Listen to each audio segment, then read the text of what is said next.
Although the basic model of communication is simple, it can be very challenging to communicate effectively, to connect with others, and to really get our message across in such a way that other people are receptive to it, they're engaged, and they're willing to move forward with us, whether that means doing what we ask, connecting with us again, or continuing the relationship. There are many reasons why communication is difficult. There's external noise, internal noise, and there's just the challenges of communicating with another person. So even though we might use the same word, there may be subtle differences in how we use it. So I might say rapport, and when I say rapport, what I mean is banter, like a back and forth, a connection. There's engagement. There's just this really good energy where it's like, oh, I feel seen and heard, and you feel seen and heard, and everyone feels good in the interaction.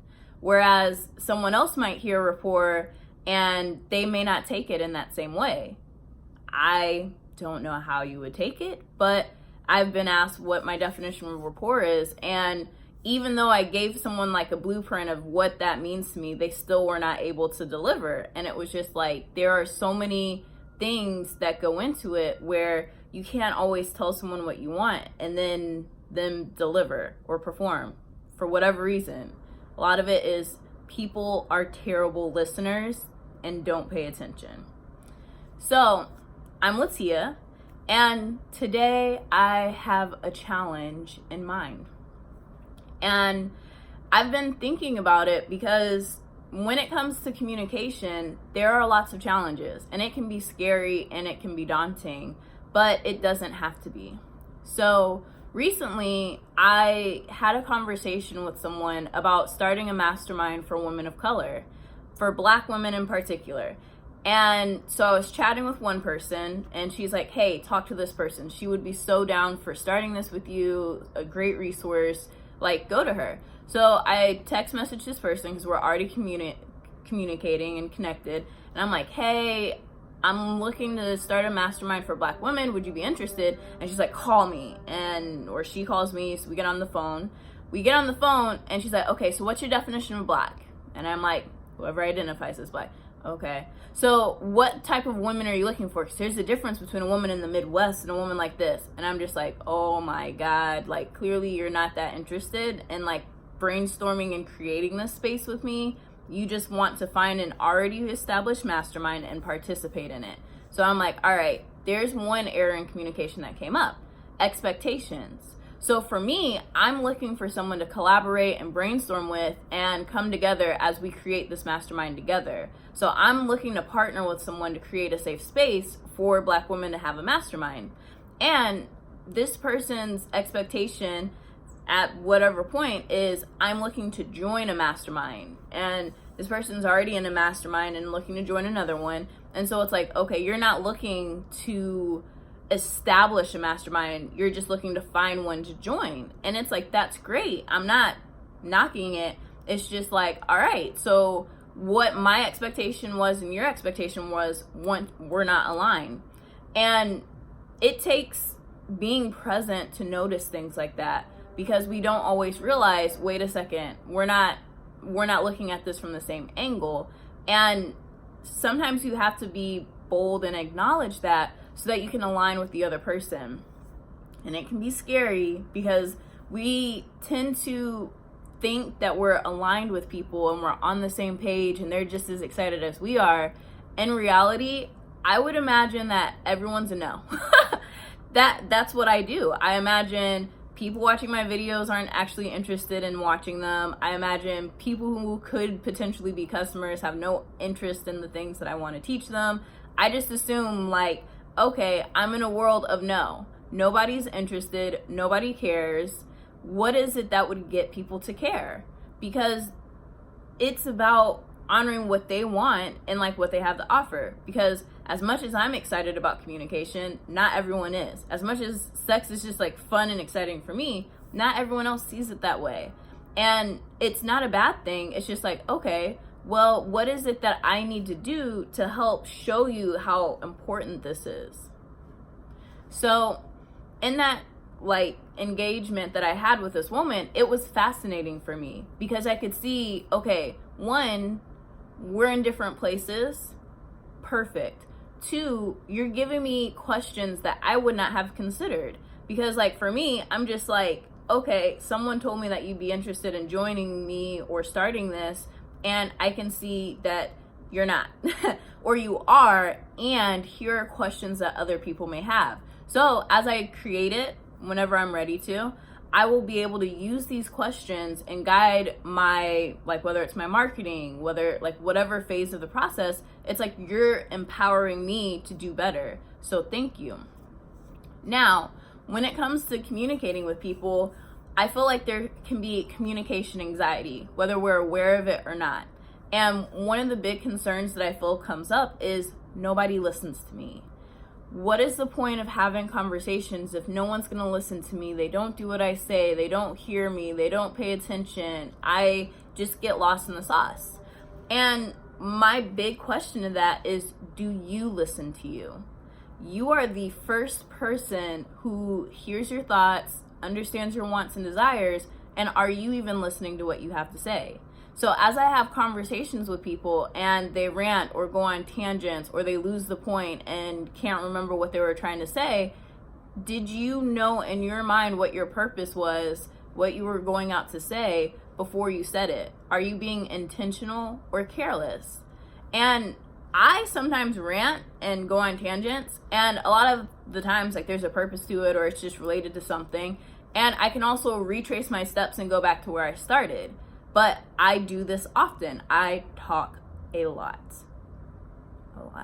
That's part of why I have a YouTube. So instead of inundating everyone I meet with conversation, I can create videos and get rid of some of my excess energy. But when it comes to having conversations, there's an element of intentionality that we need and presence and listening to ourselves. Listening in our minds before we speak and listening as the words come out of our mouths, because sometimes it's as though we think our words are going into an abyss and we just say things to fill the space so it's not quiet. But let's be intentional and honor there's another person listening, and I either have a purpose I'm trying to get across, a point, or I just need to know and keep track of what I've said so that I'm not repeating myself or being weird. The next thing that I believe that we deal with is maybe I'll embarrass myself in this conversation. I'll say something silly, or they're just gonna look at me weird, or whatever it may be.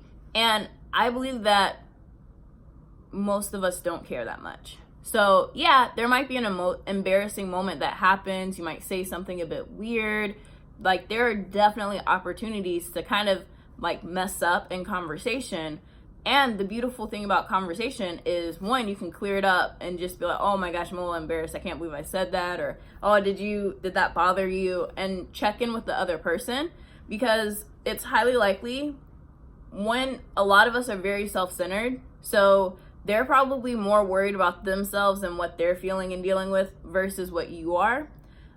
Which is why sometimes in conversation, it's good to have kind of like a clearing point where it's just like, hey, is there anything on your mind that you need to get off your chest? Is there anything bothering you? And just allowing them to kind of unpack and like clear the space so that they can be a little more present. Because what tends to happen is sometimes we have these like loops that are going on in our minds, and it's just something that we can't get off. So it's like gum. Like, our mind is gum, and there's just this like paper, and it just keeps sticking. And we'll like try to shake it off, and we try to be present, but it's just like, oh, I just can't. Oh, these kids, like, I don't know what they need, and like this.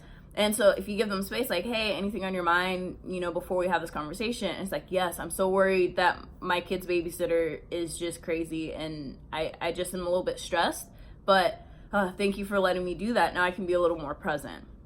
Because most of us aren't super present, so it's like, they're probably not worried about anything you do anyways, and they're just trying to like get it over with, because a lot of us are in a rush. And then the other concern is that they don't care about what you care about. And I would say they don't. Most people don't care about what we care about. Most people, it's like we have a basic level of care in life, and depending on the person, depends on how high that level of care is. And it's like, I'm interested in people because I'm interested in people. So I value conversation and communication. I like to listen. I like to ask questions. that's how I like to operate. I will give people time to express themselves because I value that. I feel like it's very helpful and makes a difference.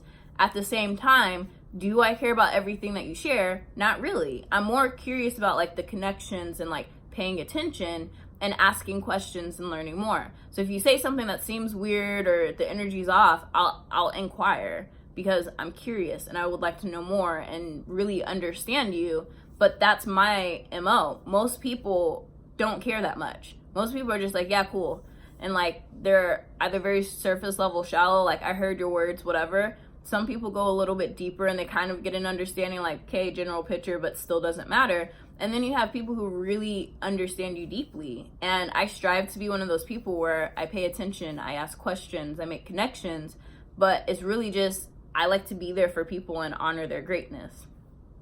Now, I believe I mentioned a challenge, and the challenge that I would like to offer, if you're willing to accept it, is having 3 conversations, at least one, where your purpose and intention is just to listen to and understand the other person, where you put your preconceived notions and judgments aside and your agenda, like just wanting to understand them and be there for them is just the intention. So just listening a little more attentively, paying attention to the words, asking questions if you don't understand something, maybe reflecting back and clarifying, just giving space to really honor, like, did I get that correct? Like, am I understanding you? Because I feel like there's going to be a difference in the quality of conversation and connection that you experience versus the normal way that we connect with people. Because if you give someone the opportunity to be the center of your world and your attention, even for like 3 minutes, I feel like that makes such a huge difference. And I would love if you take this challenge, whether it's 1 conversation, 3, or just becomes a way of life. I don't know. But I would love to like see, like, please comment, let me know what you think. Like, what difference did you notice? Was it difficult? Did you have fun? And I call it a challenge because it can be challenging to go from, not being intentional or aware in our conversations to really focusing on the other person. I believe it's a benefit and a bonus and fun, but I hope that you gain value from it. I hope you take it on. Please comment, let me know what you think. Please share this with others if you want to have like a challenge with them, and subscribe. See you next time.